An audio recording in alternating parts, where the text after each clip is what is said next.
shows how her privilege has gotten her to that point. And also, like, she's good at basketball, obviously. But, like, she understands her privilege and, like, pushes her over the top in a sense. It reminds me a lot of you. There's a certain moment in sports when the bright stadium lights no longer just illuminate the hardwood. They expose fault lines, politics, and the deep struggle that lurks behind every buzzer beater. This season, in the WNBA, that moment arrived, not with a championship, but with a shockwave. Caitlin Clark took the floor, and the entire league shook. Ticket sales surged, and suddenly women's basketball dominated the conversation. But what unfolded next was not a fairy tale of success.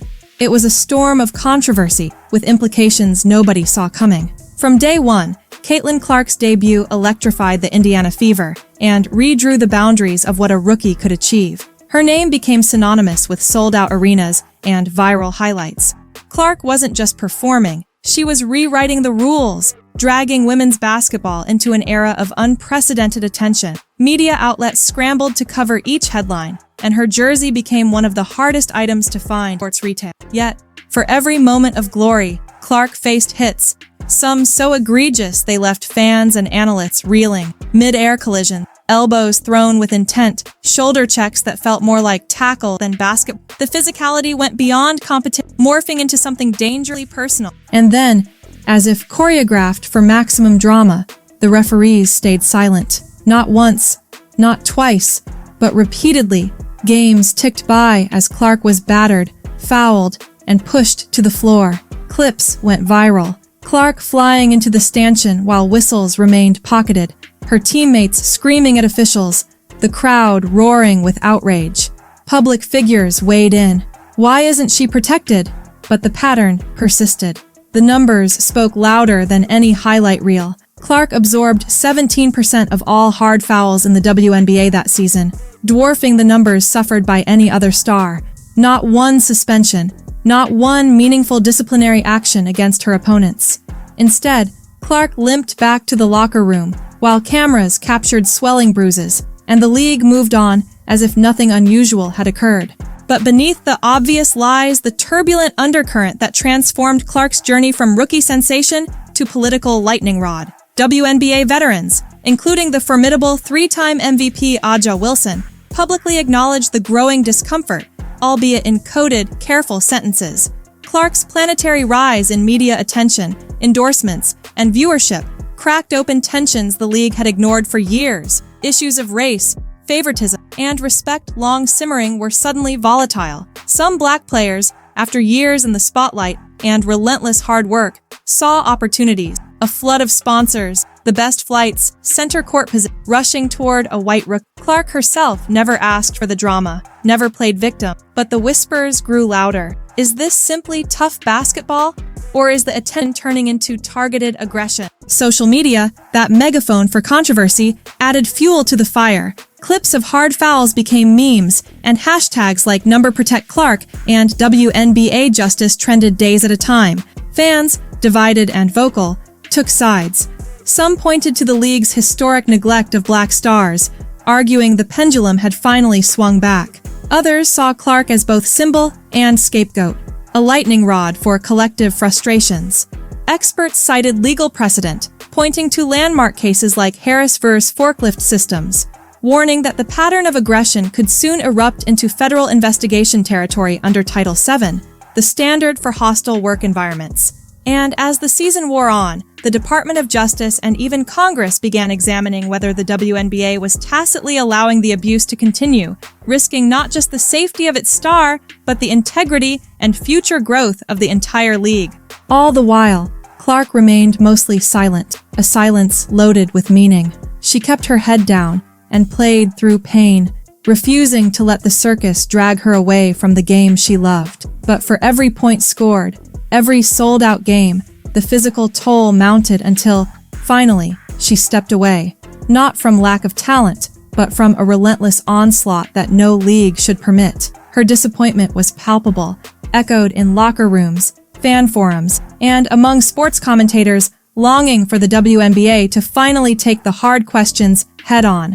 The story couldn't be contained to basketball alone. ESPN analysts like Rebecca Lobo voiced what millions saw. Clark was being officiated differently, treated treated as an outsider in the very league she was lifting to record heights.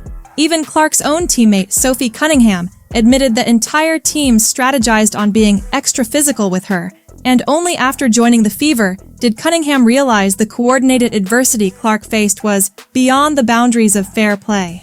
When your teammate says you're being targeted, and when the video proof mounts day by day, it's not a conspiracy theory, it's reality. Major sports influencers, including Dick Vitale, called it jealousy on an epic scale, with all-star voting serving as the evidence. Clark racked up an astonishing 1.29 million fan ballots, a league record, yet still landed outside the top guard rankings from fellow players. Vitale's words echoed what fans felt. The league can fly on chartered planes, earn better salaries, and sell tickets because of Clark's impact, yet the silence from league leadership is deafening. Meanwhile, other voices chimed in, exposing how Clark's experience mirrored past stories of discrimination and workplace hostility in women's sports. Candace Wiggins, a former WNBA player, once claimed she was bullied for her sexuality. Her story resurfaced as fans debated whether Clark was being targeted for her identity.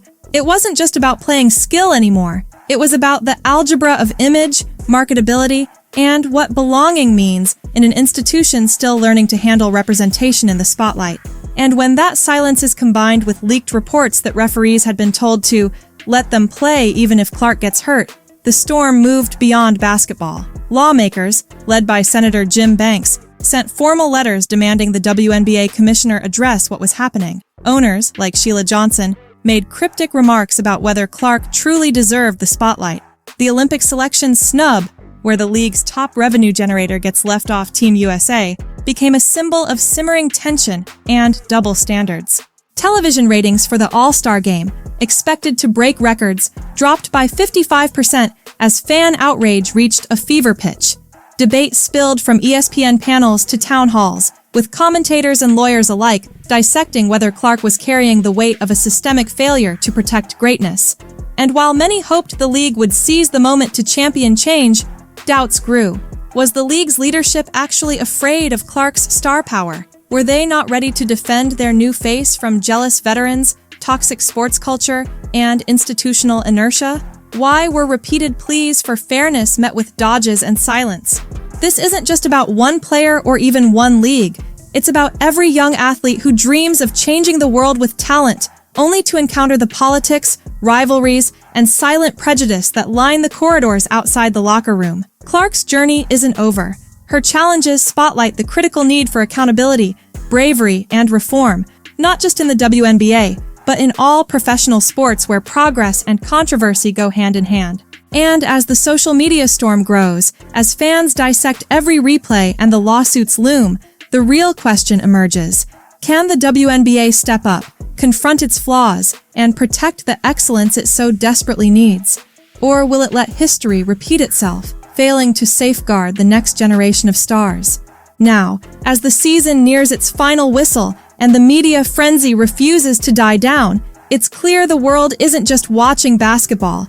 They're witnessing a turning point, a moment when sports can either become a beacon for justice and change, or just another arena where power hides behind closed doors and the brightest lights cast the darkest shadows. What would you do if you ran the WNBA for a day? Would you change the rules, fire officials, overhaul the disciplinary system, demand transparency? Would you protect the player who saves your ratings? Or let her fight alone, bruised and battered, for a sport millions are just now learning to love? Drop your answer below. The next chapter of this drama may be written by you. And whatever happens next, Caitlin Clark's story will be the one fans, lawmakers, and future stars remember as the tale that forced a league, and maybe a country, to finally listen.